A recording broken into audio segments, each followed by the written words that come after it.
सर्व जातींमध्ये सलोखा कसा निर्माण करता येईल यासाठी प्रयत्न करावेत शर्मिला ठाकरे। ऑन मनसे कार्यकर्ते मारहाण ते त्यांच्या लेवलला बघतील, अजून वेळ आहे, तुम्ही काळजी करू नका। ऑन मराठा आरक्षण सरकार हा प्रश्न प्रायोरिटीवर सोडवण्याचा प्रयत्न करत आहे। जरांगे पाटील मुंबईत येईपर्यंत ते सुटलेलं असेल अशी माझी अपेक्षा।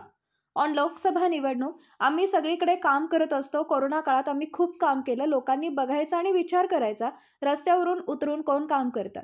ऑन नयानगर दंगल सगळ्यांनी हा विषय बंद करा, चुटपुट असं प्रत्येक ठिकाणी भारतात होत असतं, मेजरली घेऊ नका। सर्व जातींमध्ये सलोखा कसा निर्माण करता येईल यासाठी प्रयत्न करा। ब्युरो रिपोर्ट, तेज मराठी न्यूज। अजित पवार गटाच्या कार्यकर्त्यांकडून मनसे कार्यकर्त्यांना मारहाण झाली। कधी झाली? काल रात्री। बघतील ना, ते त्यांच्या लेवलला सोड होते, काही काळजी करू नका तुम्ही।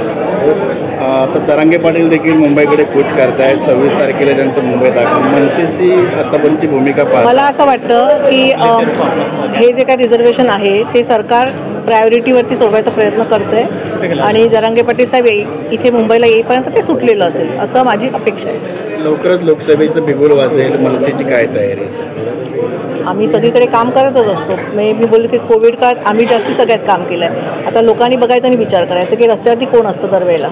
मीरा रोडमध्ये नारायणगावमध्ये काल घटना घडली, कुठेतरी वादविवाद झाला आहे। मी असं सगळ्या पत्रकारांना विनंती करीन, सगळ्यांनी हा विषय बंद करा।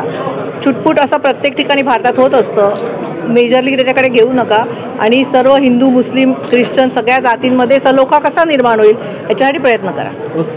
थँक्यू।